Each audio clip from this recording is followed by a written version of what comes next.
vida da y nunca más terminará. Tu palabra me hace crecer. Dame tu palabra. Hola amigos, yo soy Timothy Archer. Este es el programa Lea la Biblia, el programa que promueve la lectura y el estudio de la palabra de Dios. En estos días estamos hablando del contenido de los distintos libros de la Biblia. Hoy vamos a ver las 3 cartas de Juan, después de esta oración. Padre Santísimo, Dios de amor, gracias por estos momentos que tenemos para hablar de cosas eternas, cosas espirituales, hablar de tu palabra. Pedimos, oh Padre, que nos guíes y nos ayudes a comprender bien lo que nos quiere decir. Y pedimos una bendición sobre cada persona que escuche este programa. En el nombre de Jesús. Amén. Los escritos del apóstol Juan están entre los últimos libros de la Biblia en escribirse. No son libros largos. Primera de Juan tiene 5 capítulos, mientras Segunda de Juan solamente tiene 13 versículos y Tercera de Juan 15. Las cartas comparten muchas ideas y mucho vocabulario con el Evangelio de Juan. Sabemos por la evidencia que Juan escribió el Evangelio que lleva su nombre. Las cartas no dicen quién fue el autor, pero la tradición nos dice que era Juan, y no tenemos por qué pensar que no haya sido así. La similitud con el Evangelio nos confirma esa idea. Las cartas fueron escritas para combatir falsas enseñanzas acerca de Cristo. Esas enseñanzas afectaban la comunión dentro de la iglesia. Juan enfatiza la necesidad de andar en la verdad de las enseñanzas acerca de Jesús. También habla mucho de pecado, junto con la confesión, el arrepentimiento y el perdón. Eran temas importantes para sus lectores y para nosotros. La tradición nos dice que Juan fue el último apóstol en morirse. Un historiador antiguo llamado Eusebio nos cuenta que Juan vivió sus últimos años en Éfeso. Ya anciano, fue invitado muy a menudo a dirigir unas palabras a la congregación. Cada vez se levantaba y decía: «Amados míos, ámense los unos a los otros». Los jóvenes se impacientaban y le preguntaban: «¿No puede usted hablarnos de otra cosa?». Y el apóstol respondió: «No hay otra cosa». No sé si esa historia es cierta, pero si lo es, concuerda muy bien con esta carta de Juan. En sus 5 capítulos, Primera de Juan habla del amor 35 veces. Las cartas de Juan, aparte de ser hermosas, son muy fáciles de leer. Si no ha comenzado con la lectura diaria de la Biblia, las cartas de Juan pueden ser un buen lugar para comenzar. Yo soy Timothy Archer. Este es el programa Lea la Biblia.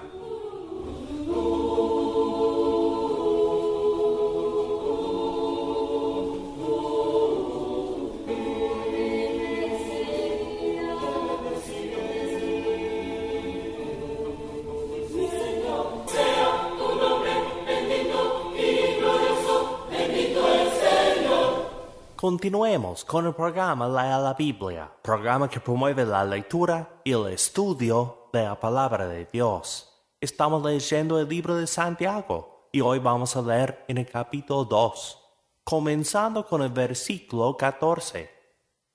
Hermanos míos, ¿de qué le sirve a uno decir que tiene fe si sus hechos no lo demuestran? ¿Podrá acaso salvarlo esa fe? Supongamos que a un hermano o una hermana les falta la ropa y la comida necesarias para el día. Si uno de ustedes les dice que les vaya bien, abríguense y comen todo lo que quieran, pero no les da lo que su cuerpo necesita, ¿de qué les sirve? Así pasa con la fe. Por sí sola, es decir, si no se demuestra con hechos, es una cosa muerta. La fe salvadora es más que un proceso intelectual, es más que creencia. La palabra griega que significa fe también puede traducirse fidelidad. Es creer en Dios y vivir de acuerdo con esa creencia. Sigamos leyendo aquí en Santiago 2. Uno podrá decir, tú tienes fe y yo tengo hechos. Muéstrame tu fe sin hechos, yo en cambio te mostraré mi fe con mis hechos. Tú crees que hay un solo Dios y en esto haces bien, pero los demonios también lo creen y tiemblan de miedo. No seas tonto y reconoce que si la fe que uno tiene no va acompañada de hechos, es una fe inútil. Dios aceptó como justo a Abraham, nuestro antepasado, por lo que él hizo cuando ofreció en sacrificio a su hijo Isaac. Y puedes ver que en el caso de Abraham, su fe se demostró con hechos, y que por sus hechos llegó a ser perfecta su fe. Así se cumplió la escritura que dice, Abraham creyó a Dios, y por eso Dios lo aceptó como justo. Y Abraham fue llamado amigo de Dios. Ya ven ustedes, pues, que Dios declara justo al hombre también por sus hechos y no solamente por su fe. Lo mismo pasó con Rahab, la prostituta. Dios la aceptó como justa por sus hechos, porque dio alojamiento a los mensajeros y los ayudó a salir por otro camino. En resumen, así como el cuerpo sin espíritu está muerto, así también la fe está muerta si no va acompañada de hechos. ¿La fe tiene que expresarse en acción o es una cosa muerta? Por ejemplo, si yo digo que tengo mucha fe en mi médico, ¿qué estoy diciendo? ¿Que yo creo que él es médico? ¿Que tengo confianza de que su diploma es auténtico? No, estoy diciendo que tengo confianza en sus habilidades y que yo voy a seguir sus instrucciones. Digamos que ese médico me dice que yo tengo una enfermedad grave, pero que una serie de inyecciones me curarán. Y yo le digo que no le creo, que estoy perfectamente bien y que no voy a tomar ninguna inyección.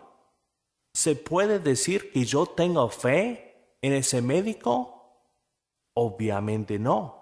Una cosa es creer, otra cosa es vivir de acuerdo con esa creencia. Lo que vemos aquí es lo que vimos en Hebreos 11. Con cada ejemplo entendemos más y más acerca de la fe. No está hablando ni de una emoción ni de un proceso mental. Tener fe es vivir una vida de fidelidad a Dios.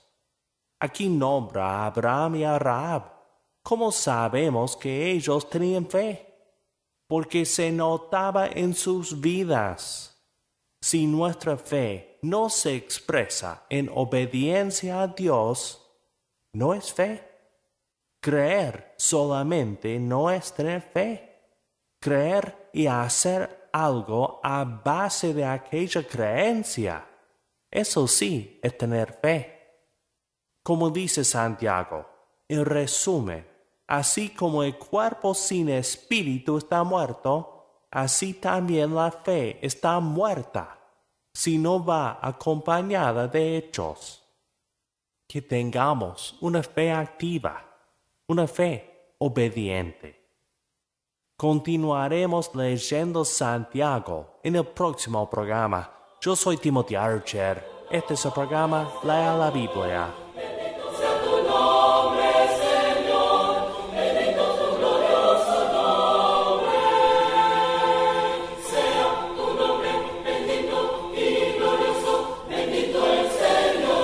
Muy buenos días, estimados amigos, hermanos que nos escuchan en este programa radial. Luego de haber escuchado al hermano Timothy Archer con ese fabuloso mensaje, vamos a pasar a analizar el tema sobre que lo hemos denominado tener ánimo, yo soy, no temáis. Vamos a tomar una porción bíblica de la Biblia y como nuestro programa se llama Lea la Biblia, queremos en esta ocasión recomendarle que por favor abra su Biblia y que la lea junto a nosotros, porque el objetivo es, vamos a tomar una porción de versículos y vamos a ir analizando texto por texto. Así que si está a su alcance una Biblia, le recomendamos tomarla y leerla junto a nosotros. Vamos a leer, está leyendo Marcos capítulo 6, versículo 45 al 52. Marcos 6, 45 al 52. Nuestro hermano Jorge Navidad, que nos acompaña en este momento, hará lectura de esta porción. Dice la palabra del Señor. Enseguida hizo a sus discípulos entrar en la barca e ir delante de él a Betsaida, en la otra ribera, entre tanto que él despedía a la multitud. Y después que los hubo despedido, se fue al monte a orar. Al venir la noche, la barca estaba en medio del mar y él solo en tierra. Y viéndole remar con gran fatiga, porque el viento les era contrario, cerca de la cuarta vigilia de la noche vino a ellos andando sobre el mar y quería adelantárseles. Viéndole ellos andar sobre el mar, pensaron que era un fantasma y gritaron, porque todos le veían y se turbaron. Pero enseguida habló con ellos y les dijo: «Tened ánimo, yo soy, no temáis. Tened ánimo, yo soy, no temáis». Y subió a ellos en la barca y se calmó el viento. Y ellos se asombraron en gran manera y se maravillaban, porque aún no habían entendido lo de los panes, por cuanto estaban endurecidos sus corazones. Esta hermosa porción de la palabra de Dios tiene un hermoso mensaje que amerita ser entendido, ser estudiado detenidamente. Y es que los que somos miembros de la iglesia de Cristo entendemos que mientras Cristo Jesús vive en su iglesia, no tenemos nada que temer, no tenemos por qué tenerle miedo a las adversidades que este mundo presenta. La palabra temor, de acuerdo al diccionario bíblico, es un sentimiento de inquietud, de ansiedad que provoca la necesidad de huir ante alguna persona o ante alguna cosa, o evitarla o rechazarla por considerarla peligrosa o perjudicial. Pero, en lo contrario a temor, existe la palabra del griego tarseo, que significa tener confianza, tener valor, tener ánimo, estar alentado, estar optimista. En el Nuevo Testamento Jesús usó esta expresión en diversas ocasiones. Aparte de decírselo a sus discípulos, en la porción que el hermano Jorge acaba de dar lectura, aparte de decirle la frase, tened ánimo, yo soy, no temáis, también se lo dijo al paralítico de Betesda en una ocasión después de haberlo sanado. Allá en Mateo capítulo 9, versículo 2.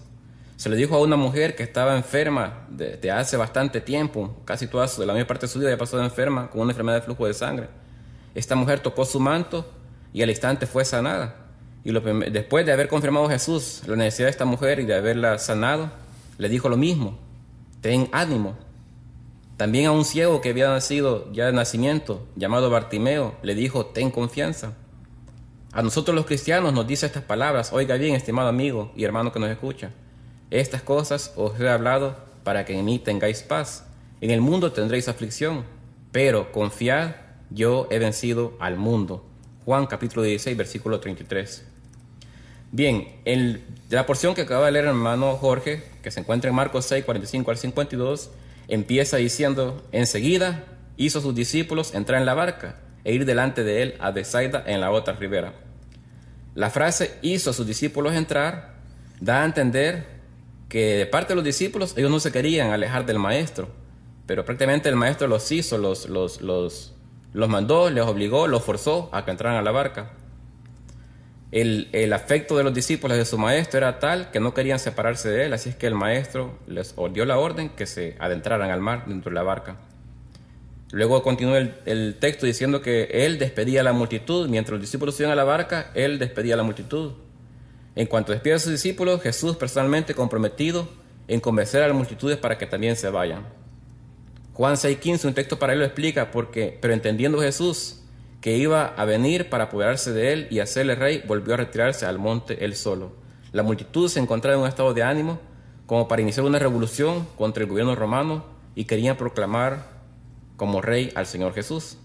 Él había obligado a los discípulos a salir en un barco para ir delante de él, entre otras cosas, con el fin de salir de esa atmósfera de emoción que había entre la multitud. Ellos estaban en grave peligro de caer descuidadamente en la construcción de un reino mesiánico de tipo político y perder toda la enseñanza espiritual y la formación espiritual que Jesús les estaba dando en ese momento. Excelente, hermano William, gracias.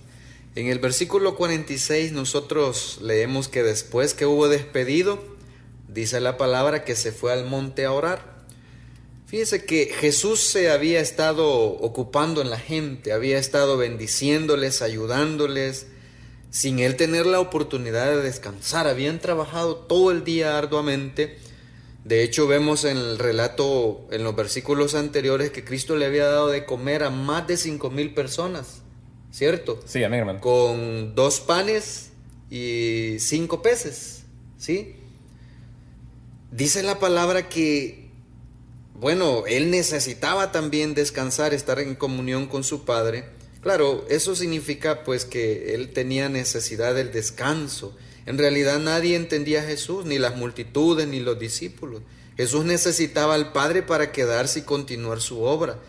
Después de la tentación que Jesús tuvo en el desierto, el diablo, por ejemplo, había venido de nuevo para tentarlo con los reinos de este mundo, en alianza con los fariseos y los pueblos judíos. Asimismo, él necesitaba estar en armonía con su Padre. En el 47 dice, al venir la noche, la barca estaba en medio del mar y él solo en tierra. Jesús al final logró apartarse para procurar su propio descanso, que había procurado en vano las horas anteriores.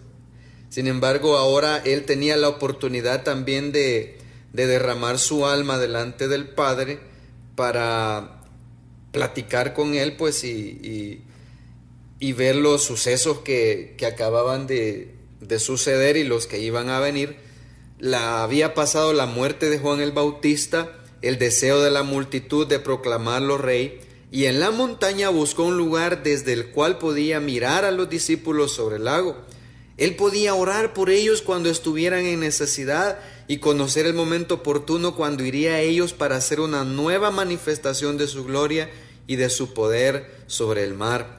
Ahora vemos en tercer lugar, hermanos que nos oyen, hermano William, que Cristo está al alcance de nuestras manos. Amén, hermano. Para ayudar a su pueblo, para ayudarme a mí, para ayudarle a usted que me oye, que posiblemente usted, como los discípulos, está tratando de remar en contra del viento. Dice el 6:48, y viéndole remar con gran fatiga porque el viento les era contrario.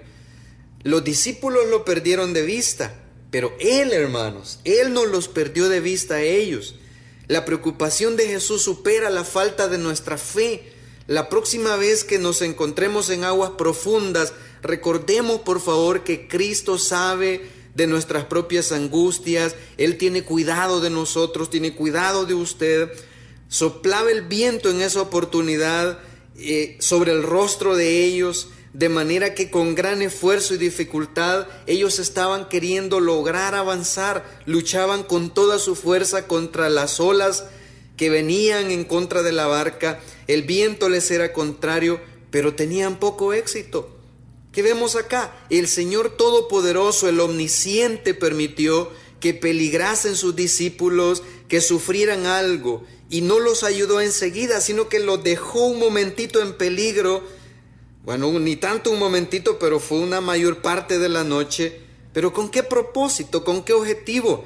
Bueno, con el fin de enseñarles a esperar con paciencia, que no se acostumbraran a recibir socorro inmediato en las tribulaciones de ellos. Y esto dice a nosotros también, hermanos, que a veces Dios permite que nosotros estemos un momentito en medio de problemas. ¿Para qué? Para enseñarnos que la ayuda va a venir pronto, que Él está pendiente de nosotros. Los discípulos estaban usando los medios adecuados, tenían sus remos, estaban ellos haciendo lo correcto como pescadores, estaban usando medios humanos, pero los medios humanos no siempre son suficientes. Ellos estaban empleando toda su energía, pero fue en vano. Estaban poniendo sus fuerzas, pero era completamente inútil. No había resultado. El viento seguía en su contra. Allí estaban luchando, pero todo era en vano. Allí estaban trabajando con todas sus fuerzas, pero todavía su frágil barca era como un juguete entre el viento y las olas.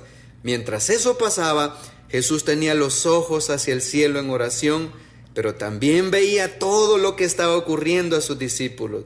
La noche era oscura, Sin embargo, vio la pequeña mancha como un corcho sobre las aguas de ese mar tormentoso. Él les había obligado a embarcarse, pero mantuvo sus ojos sobre ellos. Vio sus temores, pero tenía la intención de darles una nueva lección de fe y confianza. Él los vio desde la lejana montaña a la que se había retirado a orar. En la Biblia, hermanos, claramente se declara que los vio. Él los vio a pesar que estaba en la montaña y ellos estaban en el mar. Los veía de lejos desde donde ningún ojo mortal puede alcanzar. Los veía a través de la oscuridad de la noche. Él los vio en su terror, su pánico, y Él los vio cuando ellos no lo veían y no podían verlo. Eso se llama un ser omnipresente. Está en todo lugar, específicamente cuando más le necesitamos. Amén, hermanos. Vamos a hacer una pausa en este momento para escuchar una alabanza al Señor. Y no nos cambie porque en un momento regresamos. Gracias. Con poder y autoridad, con gran gloria y potestad, tú viniste a levantar este reino sin final. Somos pueblo escogido, somos cuerpo del Señor, somos la iglesia de Cristo y queremos serle fiel. Y cantamos alabanzas que con sangre nos compró, proclamamos nuevo pacto en la gracia de la cruz. Y aquí estamos hoy unidos, declarando a una voz: somos la iglesia de Cristo, somos la iglesia de Cristo, somos siervos de Dios. Estamos en Marcos capítulo 6 y vamos a ver ahorita el versículo 48, de acuerdo al análisis que hemos hecho de texto por texto. El versículo 48 comienza diciendo que estaba cerca de la cuarta vigilia de la noche. Era la cuarta vigilia de la noche cuando las cosas se ven más oscuras, o sea, en medio de la oscuridad, en medio de la noche profunda, el periodo más deprimente de la noche. Los discípulos estaban en el barco luchando, como dice el hermano Jorge, con los remos, luchando por su sobrevivencia, luchando por su bienestar, seguramente luchando por sus vidas.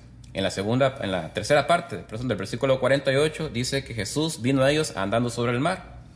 Un milagro de los muchos milagros que el Señor hizo estando aquí en la tierra para mostrar su poder.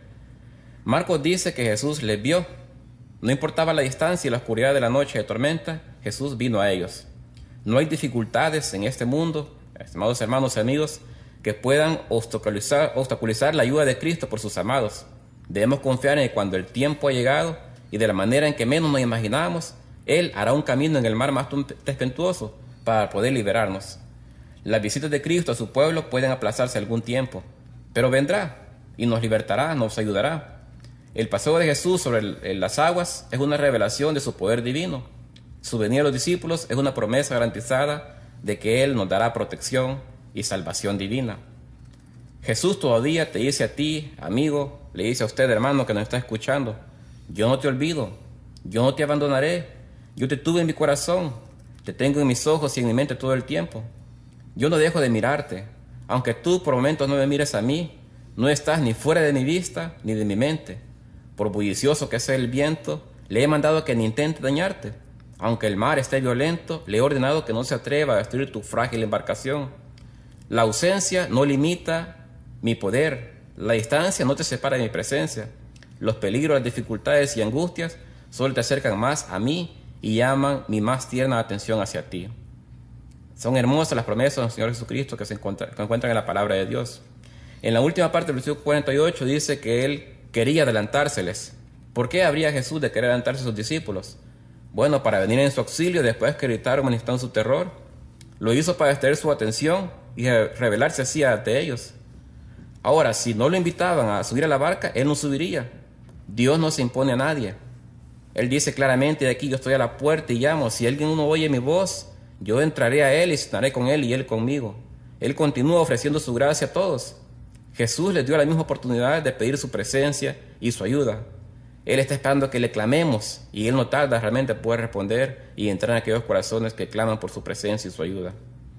Si dejamos que el Señor vaya delante de nosotros, siempre tendremos asegurada la victoria. Moisés dijo la siguiente expresión: si tu presencia no ha de ir conmigo, no nos saques de aquí, de Egipto. Él lo dijo en Éxodo 33:15. Y ahí está el punto. Si es Jesús quien me ha enviado a algún lugar, yo no tengo miedo de ir. independientemente de la oposición, de los problemas que puedan presentarse en el camino. Al contrario, ir sin oír su mandato es una fórmula segura para el desastre.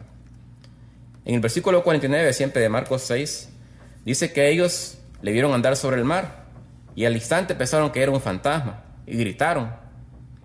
Ni siquiera pudieron suponer que fuera su maestro y su salvador. Los discípulos habían sido testigos de la tempestad que había calmado Jesús unos días antes.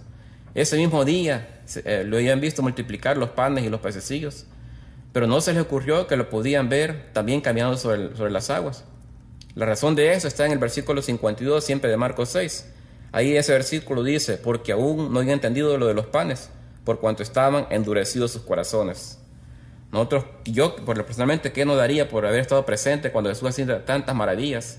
Realmente no entiendo por qué los judíos, viendo tantos milagros, tanta manifestación del poder de Cristo, aún así no entendían porque habían endurecido sus corazones. ¿Qué clase de fantasma habían visto ellos?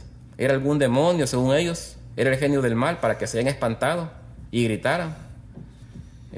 A menudo asustados nosotros mismos creamos nuestros propios fantasmas, las criaturas de nuestra propia imaginación, nuestra propia fantasía. Nuestra mente humana, nuestra mente finita ante cualquier adversidad, si no tenemos bien cimentada nuestra fe en Jesús, siempre nos lleva a pensar lo peor. Lo cierto es que aparece el grito involuntario de alarma universal de miedo de parte de los discípulos. La expresión de nuestra naturaleza es débil y dependiente ante lo sobrenatural. Nosotros también ante lo inesperado siempre tenemos miedo. Por eso es hasta cierto punto comprensible el gesto de los discípulos. Pues ellos no se dan cuenta de que Jesús había planeado y trazado su curso y Él estaría con ellos en el camino. ¿Con qué frecuencia nosotros mismos también clamamos con miedo y no entendemos que nuestro curso ha sido planeado por Cristo, si somos hijos de Dios? Pero no solo eso, no nos damos cuenta del cuidado que Cristo ha prometido tener de cada uno de nosotros. No han sido pocas las veces que confundimos nuestras mejores bendiciones. Creemos que ellas están distantes cuando en realidad están cerca. A menudo confundimos por completo como maldición la misma cosa que Dios nos quiere dar como una bendición. La nube oscura de su providencia nos aterra, incluso cuando es grande en misericordia y está listo para estallar con bendiciones sobre nuestra cabeza. Continuamos nuestro error hasta que Dios se convierte en su propio intérprete y hace claro su significado. Así fue como pasó con los discípulos. Aquí hasta que Jesús se manifestó de una manera inconfundible y dijo las siguientes palabras: yo soy, no temáis. ¿Cuántas veces en tiempos de angustia, de dolor, de esfuerzo y dificultad, de peligro, de adversidad o de aflicción, nos hemos dicho nosotros lo siguiente: últimamente a mí todo me sale mal. ¿Qué estaré pagando, Dios mío? ¿Por qué me estará pasando esto a mí, Señor? Pero Jesús se acerca y tiernamente le susurra a usted al alma: no es así. Esa prueba que tú sientes, la cruz, el dolor, la enfermedad, la angustia, vino de mí. Era cosa mía. Yo la envié. Yo fui el autor de lo mismo. Y yo lo hago por tu bien. Yo soy, reconóceme. No se turbe vuestro corazón. ¿Creéis en Dios? Creed también en mí, dice Juan capítulo 14, versículo 1. Dice el versículo 50 que todos le veían y se turbaron. Hermanos, Cristo quiere que pasemos por momentos de tormenta. Él no tenía intenciones de evitársela a sus discípulos, pero tampoco tenía intenciones de dejarlos solos en medio de esa tormenta. Sí les promete que estaría con ellos. Hermanos, qué maravilloso es saber que el mismo Señor tiene un trazo, tiene gráficos, tiene mapa de nuestro curso, a pesar de que estos pueden conducirnos sobre aguas turbulentas. Qué afortunados somos de que Él va con nosotros y va de frente de cada uno de nosotros. Dice el Salmo 112:7, no tendrás temor de malas noticias, tu corazón estará firme, confiado en Jehová. Son las noticias que nos da el Señor Jesucristo. No importa si queremos o no queremos, las tormentas ocurren. Muchas veces las tormentas ocurren de repente y sin previo aviso. No nos dan tiempo para prepararnos de manera de... Pueden golpearnos con tanta fuerza que parece que nada va a ser capaz de resistir su ataque. Las tormentas no solo ocurren en el reino natural, también hay otros tipos de tormentas, las financieras que traen mala economía, las tormentas físicas que aterran nuestra salud, las tormentas sociales que afectan nuestras relaciones, tormentas emocionales que atacan nuestras mentes, tormentas de trabajo que dañan nuestra carrera y los planes de nuestra vida, tormentas personales que golpean nuestras familias. Así tenemos tormentas espirituales que pegan directo en el alma y nadie puede evitarlas, o al menos no por siempre. Sin embargo, la voz de Cristo y su presencia nos trae ánimo y reprende nuestros temores. En el versículo 50 dice: pero enseguida habló con ellos y les dijo: tened ánimo, yo soy, no temáis. Detrás de la tempestad aparece su sonrisa. La presencia de Cristo con nosotros en un día de tormenta es suficiente para darnos buen ánimo. Aunque las nubes y la oscuridad nos rodeen, Él dijo: yo soy. Él no necesita repetirlo, conocían su voz, como las ovejas conocen la voz de su pastor. Aquí estaban en medio de su rugiente mar. Su barquilla era un juguete de los elementos, pero Jesús les hace saber que Él estaba allí para disipar todos sus temores. En el 51 vemos que Jesús dice: y subió a ellos en la barca y se calmó el viento. Hermanos, el alivio llega, la calma llega, termina la tormenta. Él nos rescata del peligro, nos rescata de una enfermedad, nos rescata del malestar, de la inquietud, nos da sentimientos aliviados. En esos momentos nos inclinamos a hablar de los médicos, de tratamientos, de medicina, de algunas personas o amigos, etcétera, y atribuimos el cambio a causas secundarias, pero este pasaje nos corrige ese error. Él dice: yo soy. Él nos dice: los que estaban en la barca vinieron y le adoraron diciendo: verdaderamente eres Hijo de Dios. En la última parte del versículo 51 dice que ellos se asombraron en gran manera y se maravillaban, como si se tratara de algo nuevo, inexplicable, como si Cristo no hubiera hecho lo mismo antes y no había razón para esperar lo que lo hiciera ahora. Esto de que se asombraron grandemente y se maravillaban nos da también un ejemplo a nosotros. Nosotros comprendemos cómo funciona el cuerpo humano, cómo Dios nos ha creado, y sorprende realmente la forma en cómo Dios nos hizo como una máquina. También existen alrededor de 7,000 millones de personas en el mundo, y por lo menos cada persona tiene por lo menos un tiempo de comida. O sea, son milagros que Dios hace. La naturaleza misma nos habla acerca de la maravilla de Dios. El viento que a veces sopla sobre nosotros. Si tenemos un Dios que es capaz de hacer todo esto, ¿cómo no podrá hacer también con la vida de cada uno de nosotros? ¿Cómo no podrá darnos realmente las cosas que necesitamos si confiamos en Él? Y eso es el contenido de este mensaje que hemos hablado con ustedes, estimados amigos y oyentes. Tenemos un Dios que se compadece de nosotros, que está dispuesto a ayudarnos en medio de la tormenta. Es posible que en medio de la peor tormenta de su vida, el día de hoy, usted pueda estar luchando por su vida y parece que no hay manera hacia adelante. Sin embargo, tiene que escuchar con mucha atención y oír la voz de este mismo Jesús que le dice: ten ánimo, yo soy, no temas. Que Dios les bendiga, hermanos. Excelente mensaje que Cristo nos ha dejado en esta mañana. Tenemos noticias, hermano William, para los hermanos. Sí, amén, hermano. Tenemos para el próximo sábado 9 de noviembre el evento, una videoconferencia con el hermano Larry White sobre el tema del liderazgo. Estamos invitando a todas las congregaciones a que se unan el próximo sábado a esta actividad de 8 de la mañana a 12 del mediodía en la congregación de la colonia Miramonte. Y prepararnos también con mucho ánimo, con mucha emoción para celebrar los 50 años establecida la Iglesia de Cristo aquí en el país. Para la segunda semana del mes de diciembre, del 13 al 15 de diciembre, estaremos con esta fiesta espiritual y para la cual invitamos ya a todas las iglesias de Cristo a poder participar. Que Dios les bendiga a todos. No olviden nuestra frase: hablamos donde la Biblia habla y callamos donde ella calla. Bendiciones masivas. La Iglesia de Cristo en El Salvador presentó su programa Lea la Biblia. Sintonícenos todos los domingos a las 7 de la mañana en Radio Progreso. Contáctenos al 7381-9090, 7381-9090 o envía tus comentarios al correo electrónico esperanza@iglesiadecristo.org.sb. Conócenos más en www.iglesiadecristo.org.sb.